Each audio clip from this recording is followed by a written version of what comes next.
Hello and नमस्कार। Lunar eclipse, full moon, new moon वाकई आपको बहुत परेशान करते हैं, क्योंकि देखिए मून क्या है, फास्ट मूविंग प्लैनेट है और ये इसकी मूवमेंट में आपके जितने भी जो उसका मून का जो ट्रैवल चलता है वो आपके इमोशंस के ऊपर डिपेंड करता है। कहते नहीं है कि चंद्रमा मन का कारक है, तो मन का कारक मतलब इमोशंस का कारक है। तो डेली इमोशंस जो भी आपके चल रहे हैं या इमोशनल नीड्स या आपकी जो नरिशमेंट चाहिए होती है इमोशनल, वो आपके मून के ऊपर डिपेंड करता है ना। तो तभी तो हर 2 दिन में या हर 1 दिन में आपकी एनर्जी चेंज होती है। क्यों होती है? मून की वजह से ही होती है। और वैसे भी आज न्यू मून है, तो न्यू मून पर ये 2 इम्पॉर्टेंट बात यही रहती है कि मून की शेप के ऊपर भी बात होती है और वही जो बात होती है वो फिर रिलेशनशिप पर निकल कर आती है।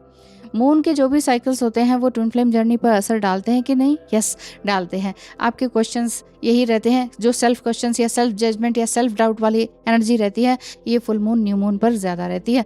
फुल मून पे कम पर न्यू मून पे ज़्यादा रहती है। न्यू मून पे कुछ नेगेटिव एनर्जीज जो है अपसर्ज होती हैं और इस तरह की बातें ये देखने को मिलती हैं कि आपका अपने किसी पार्टनर के साथ या लड़ाई झगड़ा हो गया या समथिंग बिल्कुल ही साइलेंट हो गए, इस तरह की बातें इसमें आती हैं। लेकिन क्योंकि ये जो जर्नी है ये बहुत ही सेंसिटिव एंड एक दूसरे को ट्रिगर करने वाली है, तो सेंसिटिव एंड ट्रिगर आपके मून के पीरियड के ऊपर डिपेंड करता है।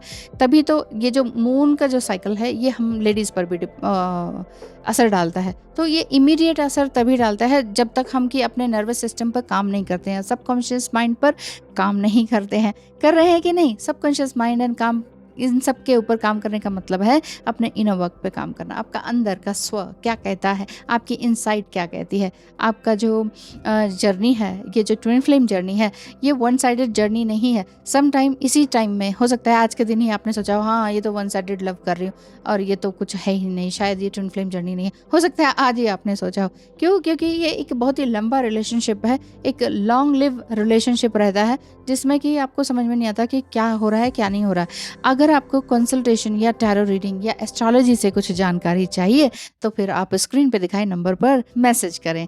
तो आगे मैं बात करती हूँ, सबकॉन्शियस माइंड में आपका कहीं ना कहीं फियर भी रहता है। लव तो रहता ही रहता है, फियर भी रहता है। तो लव एंड फियर एक साथ नहीं रहता, ये कई दिनों से मैं बार बार आ रहा है अपने आप ही। अभी भी फिर से माइंड में आया कि फियर्स के साथ कोई भी काम करेंगे तो आपका जो खुद का जो डिज़ायर्स है वो भी कंप्लीट नहीं हो पाएंगे। और पास्ट के जो हर्ट्स हैं, जो ये जो आपका ये मून है, जो ये आपका ये न्यू मून है, यस, अमावस्या जो है, अमावस्या में अधिकतर आपकी नेगेटिव एनर्जीज ही अपसर्ज होते हैं, जिसमें कि आपको कुछ ना कुछ ट्रिगर्स मिलते हैं और ये ट्रिगर्स आपकी भलाई के लिए होते हैं। ये इसका मतलब है कि a chance to start again, ये वाली बात है कि एक बार फिर से आपका कुछ उदय, कुछ ना कुछ अवेकनिंग, कुछ नया लेसन, कुछ नया। क्योंकि हर कोई परफेक्ट तो है नहीं, तो आपको अपॉर्चुनिटी मिल रही है इस समय में कि आप अपने शैडो वर्क पे काम करें। स्पेशली आप अमावस्या के दिन शैडो वर्क पर अपना ज़रूर से ज़रूर काम करें। शैडो वर्क में क्या होता है कि आपके पास्ट के जो जितने भी वो हैं वुंड्स हैं उनको आप रिलीव कर सकते हैं, उनको साइड बाय साइड छोड़ते चले जाएं, पास्ट की जो भी बातें हैं, एंड देन कॉर्ड कटिंग करते जाएं। कितने सारे आप तो खुद ही एक हीलर हैं। बहुत से लोग अब मेरे पास आते हैं पर्सनल रीडिंग के लिए, वो खुद ही एक हीलर होते हैं। तो जब सब कुछ आपको मालूम है, तो न्यू मून पर ट्विन फ्लेम भी है, तो क्यों नहीं इसको एक ब्रेक थ्रू मानते हैं? क्यों आप अपने ट्विन फ्लेम पर नाराज़ हो जाते हैं? तो एस्ट्रल ड्रीमिंग, मेडिटेशन, जो भी कुछ आप कर रहे हैं, इन पर शैडो वर्क पर काम करते चले। इन दिनों पर, इन समय पर शैडो वर्क पे काम करते चले जाएं, तो तभी कुछ काम बनेगा। शैडो वर्क क्या है? वही आपकी नेगेटिव एंटिटीज़ है, वही तो dark night of the soul में जो भी विचार आए थे वो सब कुछ है। लेकिन dark night of the soul खराब नहीं होती है, उसी से ही आपका कुछ ना कुछ नया उदय होता है कि नहीं? हुआ था कि नहीं? पहले भी तो हुआ था ना। तो वो जो अवेकनिंग होती है ट्विन फ्लेम के मिलने के बाद, उसके बाद तो यही तो रहता है कि फिर आपको कुछ ना कुछ नया करने को मिलता है। तो जो आप अपने पैशन पर, अपने जॉब पर, अपने करियर, अपना mind, body, soul and emotions पर जो ध्यान देते हैं, तो वो इसी वजह से ही तो देते हैं ट्विन फ्लेम के मिलने से, है कि नहीं? देते हैं ना। तो यही तो चीज़ बताने आ रही हूँ बार बार कि न्यू मून पर बहुत बहुत ज़्यादा ध्यान रखें। अब जो नेक्स्ट, जो अब जैसे ये प्रतिपदा आएगी तो यहाँ से आपका नया जीवन फिर से शुरू होता है।